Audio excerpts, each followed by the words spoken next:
The Apple Brain, a unique way of thinking modeled by Steve Jobs, written and published by the Zillionpro. Chapter 1, Seeds of Innovation, a Garage Birth. Silicon Valley, the heart of technological innovation, boasts countless origin stories. Yet, few resonate quite like the tale of Apple, born not in a gleaming corporate office but in the humble confines of a Los Altos garage. This story, however, isn't just about a company's beginnings, it's a glimpse into the mind of Steve Jobs, the visionary who would become synonymous with groundbreaking technology and sleek design. Steve Jobs wasn't your typical child prodigy. Adopted as an infant, a spark of rebellion flickered within him from a young age. He devoured electronics manuals, tinkering with anything he could get his hands on. This fascination with technology wasn't simply technical, it was about the potential for creation, for pushing boundaries. This curiosity would become the cornerstone of the Apple Brain, a unique way of thinking that blended technological prowess with an almost artistic yearning for simplicity and elegance. Across town, another young mind was brewing with similar ideas. Steve Wozniak, a brilliant engineer with an unassuming personality, possessed a knack for crafting complex electronics. Wozniak, fueled by pure love for the craft, built the Apple I computer in his spare time. It was a marvel of engineering, a bare-bones machine for hobbyists and tech enthusiasts. The two Steves, brought together by fate, or perhaps a chance meeting at the Homebrew Computer Club, formed a partnership that would change the course of history. Jobs, the showman with a keen eye for design and marketing, recognized the potential of Wozniak's creation. He envisioned a personal computer, not for tech geeks, but for everyday people. This was the birth of the Apple II, a user-friendly machine encased in a sleek plastic shell. The Apple II wasn't just a computer, it was a statement. It challenged the clunky, beige boxes dominating the market, a testament to Jobs' belief that technology should be beautiful and accessible. The garage, once a space for tinkering, became a launchpad for a revolution. From this unassuming beginning, the seeds of innovation were sown, fueled by the unique blend of engineering brilliance and design vision that would become the hallmark of the Apple Brain. This chapter is just the first bite of the apple. In the coming chapters, we'll look into the workings of the Apple Brain, exploring the iconic products that emerged from this philosophy and the impact they had on the world. We'll see how Jobs' relentless pursuit of simplicity and his ability to inspire those around him shaped the landscape of technology, forever changing the way we interact with the digital world. Chapter 2, The Apple I and II, Building the Foundation. The unassuming garage may have birthed the Apple dream, but it was the Apple I and Apple II computers that truly launched the company into the technological stratosphere. These machines, though vastly different in their target audience, laid the groundwork for the user-centric philosophy that would become a hallmark of Apple products. The bare-bones beauty. The Apple I, released in 1976. The Apple I was a testament to Steve Wozniak's engineering genius. It was a circuit board, a beautiful tangle of wires and chips, that lacked a keyboard, monitor, or case. It was a machine for hobbyists, for those who relished the challenge of building their own computer. While commercially limited, the Apple I garnered a devoted following within the budding personal computer community. Magazines published schematics, and tech enthusiasts across the country hand-built their own machines, tinkering with the code and pushing the boundaries of the hardware. Despite its limited reach, the Apple I played a crucial role in Apple's story. It showcased Wozniak's brilliance and attracted the attention of the burgeoning personal computer market. More importantly, it caught the eye of Steve Jobs, who saw the potential for something more, a computer not just for hobbyists, but for the everyday person. The user-friendly revolution. The Apple II. Jobs, the visionary half of the Apple duo, recognized the need for a user-friendly computer. The Apple I, while impressive, was intimidating for the average user. Enter the Apple II, released in 1977. This machine was a revelation.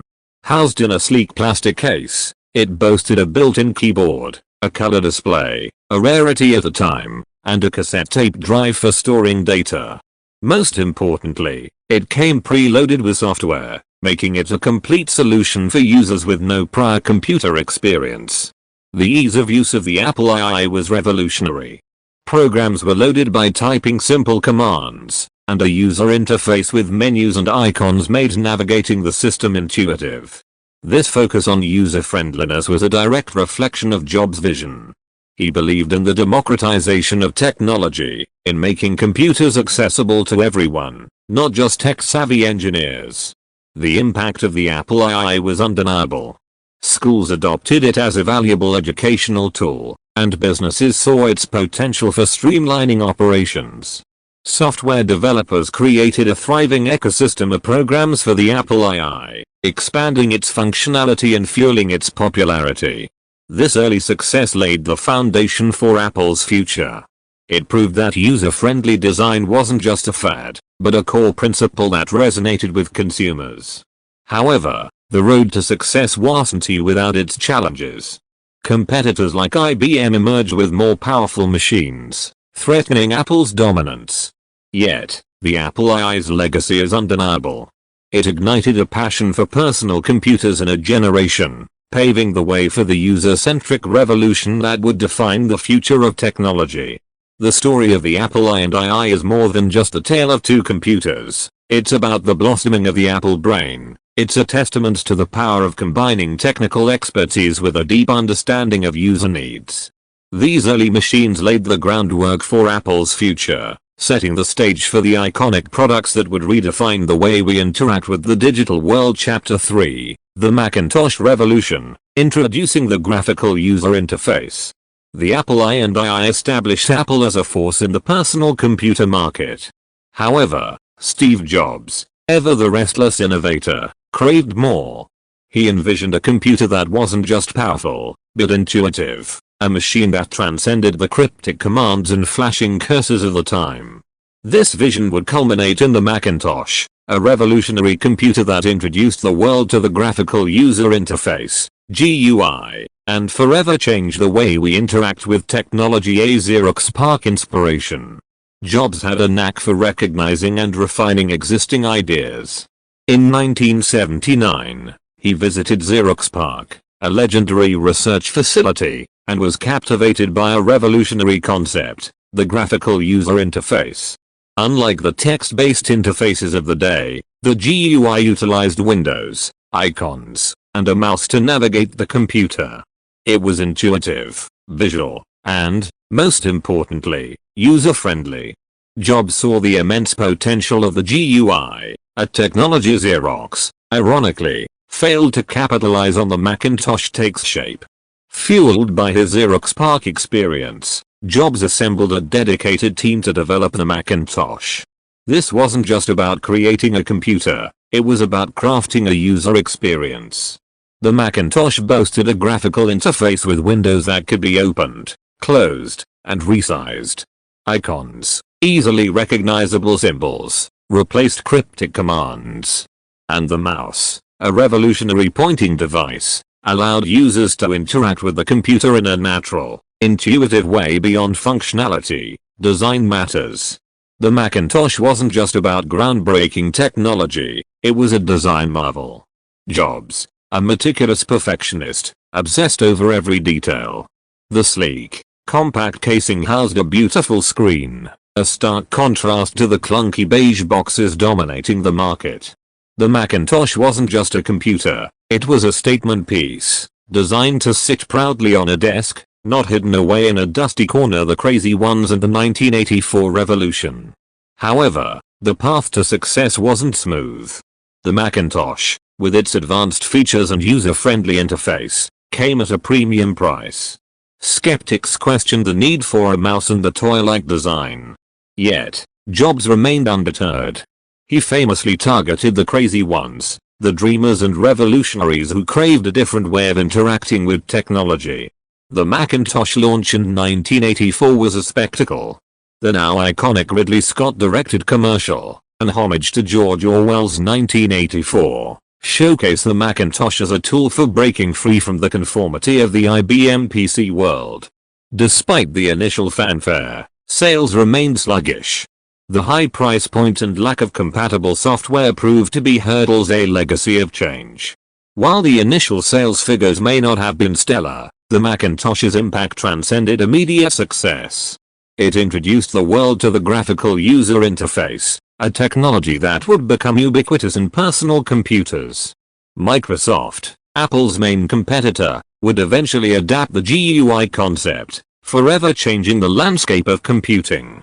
The Macintosh proved that computers weren't just for engineers and programmers. They could be accessible and enjoyable for everyone. The Apple brain takes shape. The Macintosh story is a prime example of the Apple brain in action. It showcases Jobs' ability to identify and refine existing ideas, combined with his unwavering belief in user-centric design and aesthetics. The Macintosh, a product born from a revolutionary vision, laid the groundwork for the future of Apple, paving the way for a generation of intuitive and user-friendly devices. Chapter 4, Beyond the Mac, Diversification and Pixar. Steve Jobs' relentless pursuit of innovation wasn't confined to the walls of Apple. In the following years, we see a fascinating divergence in his career, showcasing the multifaceted nature of the Apple brain. This chapter delves into Jobs' temporary departure from Apple, his founding of Pixar, and his return with a renewed sense of purpose, a rift in the Apple core. By the late 1980s, tension simmered within Apple. Jobs, ever the visionary, clashed with the board of directors over the direction of the company. He championed the Macintosh, while others favored the commercially successful Apple II. This culminated in a dramatic showdown, with Jobs resigning from Apple in 1985, a new canvas, the birth of Pixar. Unbound by his departure, Jobs embarked on a new venture, Pixar. This wasn't a foray into computers, but into the world of animation. Pixar, initially a computer graphics company, had been struggling financially. Jobs, recognizing the potential of computer animation, saw an opportunity to revolutionize the industry. He invested in Pixar, becoming its CEO and injecting his signature brand of innovation and focus. The Jobs effect at Pixar.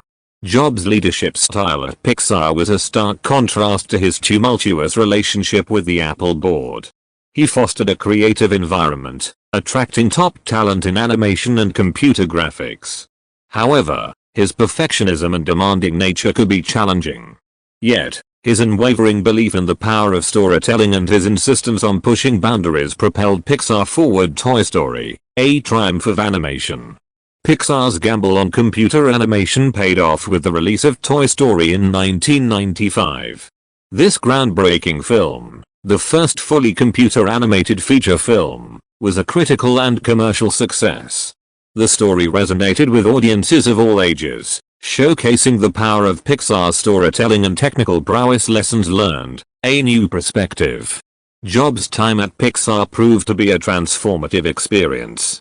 He learned the importance of collaboration and the power of fostering a creative environment. This experience would undoubtedly influence his approach when he eventually returned to Apple. The stage is set for a return. While Pixar soared to new heights, Apple continued to struggle. The company, lacking Jobs' vision and leadership, lacked a clear direction. In 1996, Apple acquired Next, a computer company founded by Jobs after leaving Apple.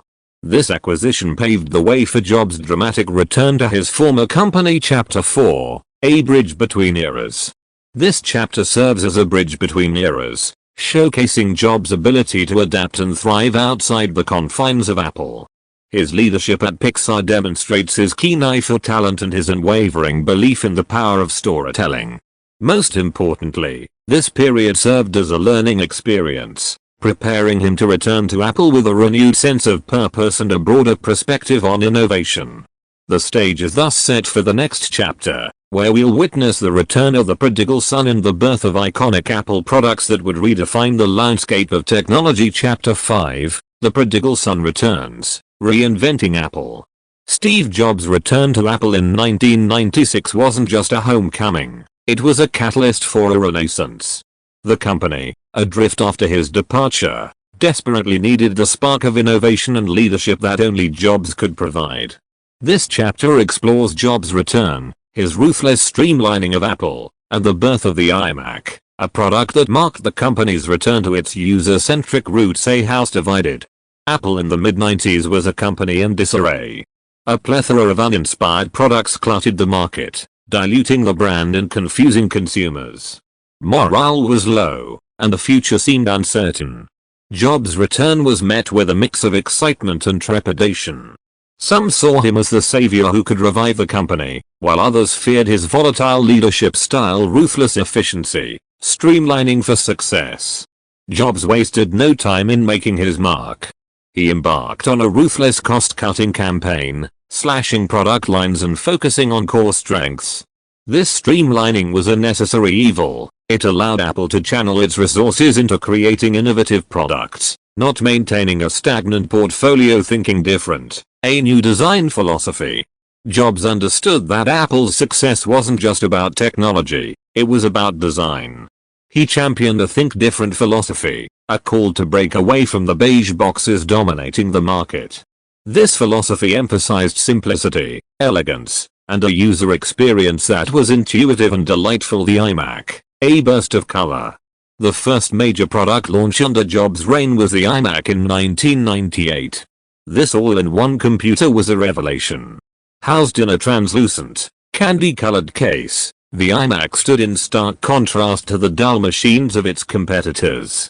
It was a bold statement, a testament to Jobs' belief that computers could be beautiful and user-friendly more than aesthetics. User-centric design returns.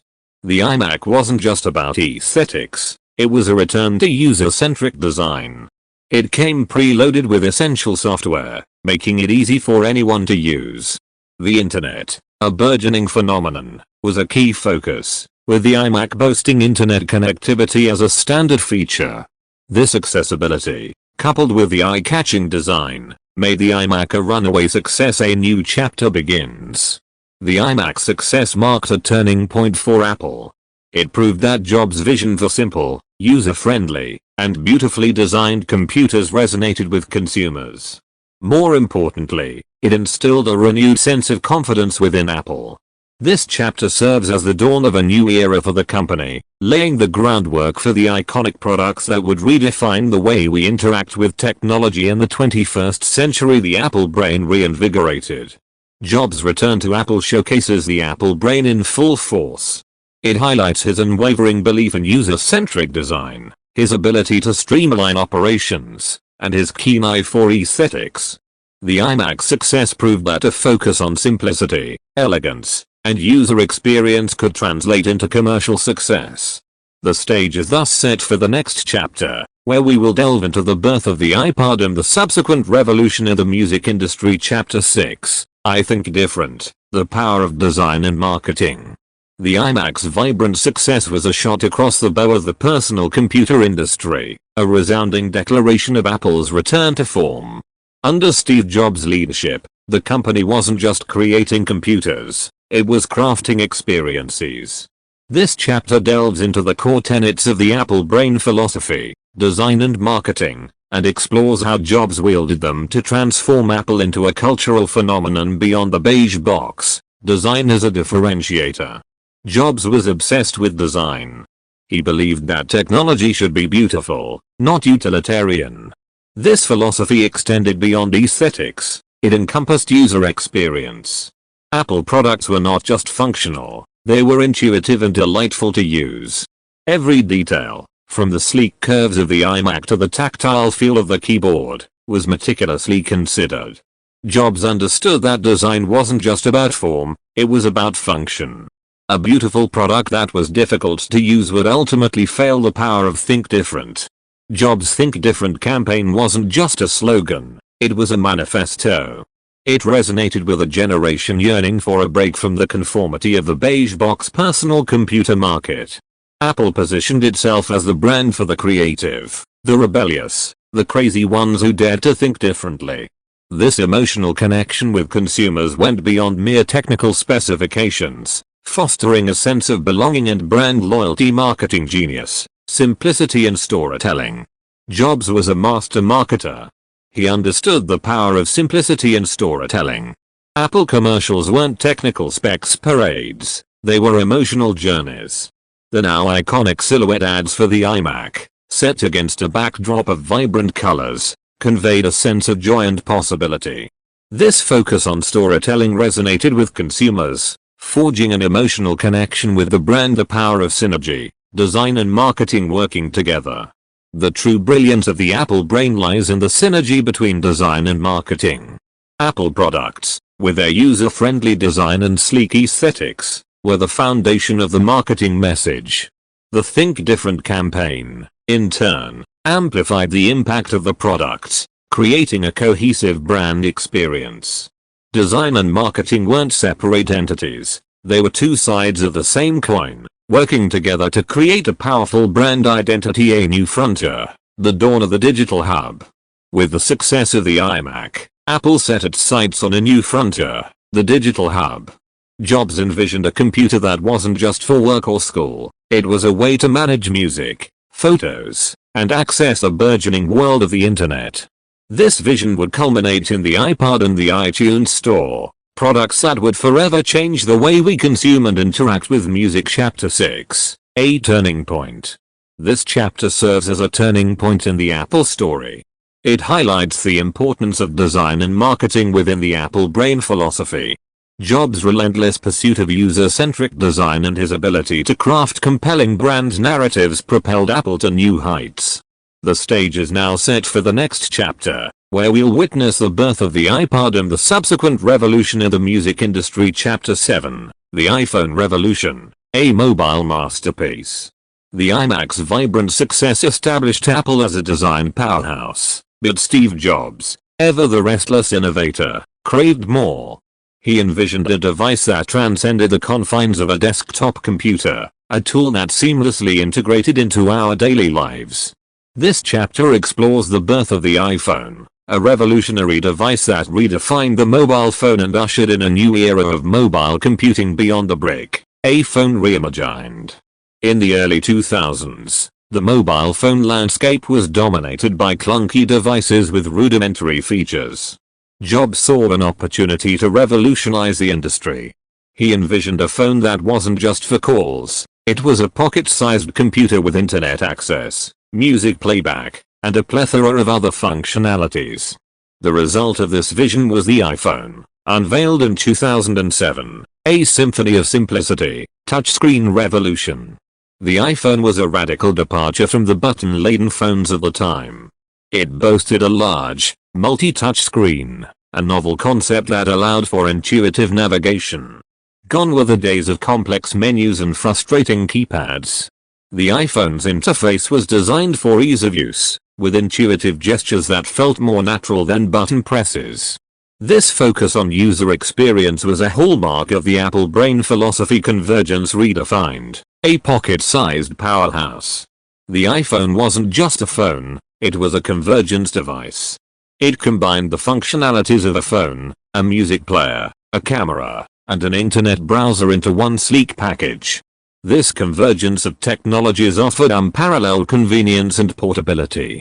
Users could now listen to music, browse the internet, and capture memories, all with a single device in their pocket. The App Store opens its doors, a gateway to innovation. The iPhone's true potential was unlocked with the launch of the App Store in 2008. This revolutionary platform allowed developers to create and distribute applications specifically designed for the iPhone. The App Store opened a gateway of innovation, transforming the iPhone from a phone to a customizable platform. Users could tailor their experience to their needs and interests, with apps for everything from productivity tools to games to social media. A cultural phenomenon, mania takes hold. The iPhone's impact extended far beyond technology. It became a cultural phenomenon, a coveted status symbol. The sleek design, intuitive interface, and vast app ecosystem resonated with consumers worldwide.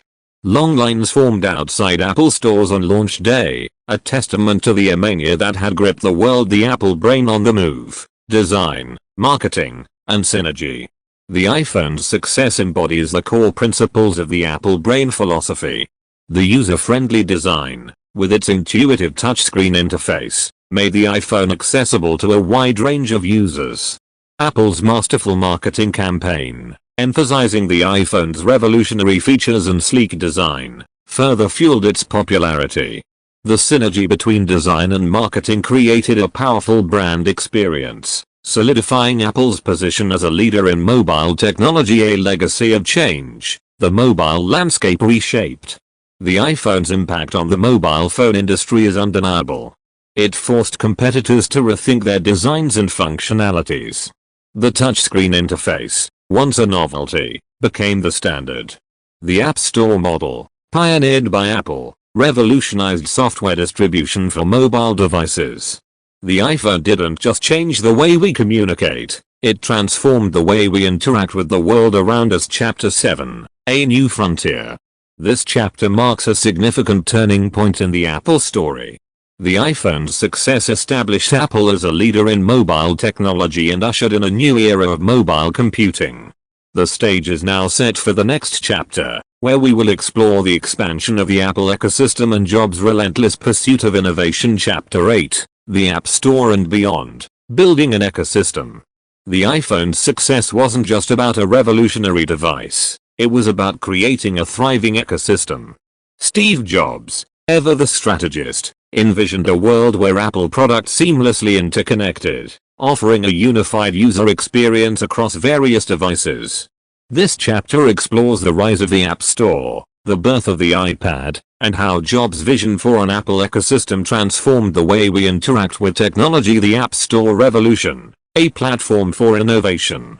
The 2008 launch of the App Store marked a pivotal moment in Apple's history. This digital marketplace, brimming with third-party applications, unlocked the true potential of the iPhone. Developers, from seasoned programmers to hobbyists, could now create and distribute software specifically designed for the iPhone's touchscreen interface and powerful hardware. The App Store wasn't just a store, it was a launchpad for innovation. It fostered a vibrant developer community, leading to a vast array of apps that catered to every imaginable need and interest beyond entertainment. The App Store's expanding reach. The App Store's impact wasn't limited to games and entertainment. It transformed the way we conduct business, manage our finances, and access information. Productivity tools, educational apps, and healthcare solutions emerged, showcasing the App Store's potential to go beyond leisure activities. This vast selection of apps further solidified the iPhone's position as an indispensable tool for everyday life. The Apple tax and the developer debate. The App Store's success wasn't without controversy. Apple's practice of taking a 30% cut of all app sales, often referred to as the Apple tax, faced criticism from developers who felt it stifled innovation and limited their profits. This ongoing debate highlights the tension between fostering a thriving app ecosystem and maintaining a profitable business model. Thinking beyond the phone, the iPad enters the stage. In 2010, Apple unveiled the iPad, a tablet computer that bridged the gap between smartphone and laptop. The iPad boasted a larger screen than the iPhone, making it ideal for tasks like reading, watching videos, and browsing the internet. However, unlike a laptop, the iPad prioritized touch-based interaction, offering a more intuitive and user-friendly experience. The iPad's niche, defining a new category. The iPad's arrival initially sparked debate about its purpose. Critics questioned whether it was simply an oversized iPhone or a full-fledged computer replacement. However, the iPad carved its own niche, appealing to users who craved a device larger than a phone for entertainment and content consumption. Built more portable and user-friendly than a laptop, the ecosystem takes shape. Seamless connectivity. The true power of the Apple ecosystem lies in the seamless integration between its devices. iPhones, iPads, and Macs could effortlessly share data, photos, and documents through iCloud, Apple's cloud storage service. This interconnectivity fostered a unified user experience, allowing users to seamlessly switch between devices without interrupting their workflow. The power of the Apple brain, design, marketing, and synergy. The success of the App Store and the iPad exemplifies the Apple brain philosophy in action. The user-friendly design of both platforms, coupled with Apple's powerful marketing campaigns, fueled their popularity. The App Store, a platform for innovation, attracted developers and enriched the user experience. This synergy between hardware, software, and services solidified Apple's position as a leader in mobile technology and a pioneer of the connected device ecosystem. A look ahead, the future of the Apple ecosystem. This chapter marks a significant expansion of the Apple universe. The App Store and the iPad, integrated seamlessly within the Apple ecosystem, redefined how we interact with technology. As we move forward, the question remains, how will Apple continue to innovate and expand its ecosystem in the years to come? Chapter 9, Beyond Steve Jobs, Innovation and Legacy. Steve Jobs' passing in 2011 cast a long shadow over Apple. The visionary leader who had steered the company through decades of innovation was gone. This chapter explores the post-Jobs era, examining how Apple navigated the loss of its leader, continued to innovate, and solidified its position as a tech titan, a legacy to live up to the weight of expectation. Jobs' absence left a significant void at Apple. Tim Cook, his hand-picked successor, faced the daunting task of leading the company without its iconic figurehead. The pressure to maintain the breakneck pace of innovation set by Jobs was immense. Evolution, not revolution. A new chapter begins. Under Cook's leadership, Apple entered a new phase. While Jobs was known for his disruptive innovations, Cook focused on refinement and evolution. Existing products like the iPhone and iPad received regular updates, boasting improved features and sleeker designs. This approach ensured that Apple products remained at the forefront of technology while maintaining a sense of familiarity for loyal users. Siri and the rise of voice assistants. One notable innovation from the post-Jobs era was the introduction of Siri, the virtual assistant first launched on the iPhone 4S in 2011. Siri allowed users to interact with their devices using voice commands, marking a significant shift in human-computer interaction. While initially limited, Siri's capabilities continued to evolve, paving the way for a future dominated by voice-driven technology. Apple Watch, a wearable for the connected age. In 2014, Apple entered the wearable technology market with the Apple Watch. This smartwatch offered a variety of health and fitness tracking features, along with the ability to receive notifications and interact with apps directly on the wrist. The Apple Watch, with its focus on health and convenience, resonated with consumers and solidified Apple's position as a leader in the burgeoning wearable tech industry. The rise of services, Apple Music and beyond. Recognizing the shift towards digital services, Apple expanded its offerings beyond hardware. Apple Music, launched in 2015, offered a streaming music service to compete with Spotify and others. Similarly, Apple TV Plus entered the streaming wars in 2019, providing Apple with a platform for original content creation. These forays into the services market allowed Apple to diversify its revenue streams and create a more comprehensive user experience. The Apple Brain endures design, marketing, and the connected experience. Despite the change in leadership, the core tenets of the Apple Brain philosophy remained evident. Apple continued to prioritize user-friendly design, with products that were intuitive and aesthetically pleasing. Marketing campaigns retained their focus on emotional storytelling, highlighting how Apple products seamlessly integrated into users' lives. The focus on an interconnected ecosystem, where devices work together flawlessly, remained a cornerstone of the Apple experience. Challenges and looking ahead. The post-Jobs era hasn't been without its challenges. Critics argue that Apple's pace of innovation has slowed, and the company faces increasing competition from tech giants like Samsung and Huawei. Additionally, concerns regarding data privacy and planned obsolescence continue to spark debate. A legacy of innovation. Despite these challenges, Apple's legacy under Steve Jobs remains undeniable. The company he co-founded revolutionized personal computers, mobile technology, and wearable devices. The Apple Brain philosophy, with its emphasis on user-centric design, intuitive interfaces, and a seamless ecosystem, continues to guide the company. As Apple ventures into new territories like autonomous vehicles and augmented reality, one thing remains certain: Steve Jobs' vision for a more user-friendly and technologically advanced future continues to inspire.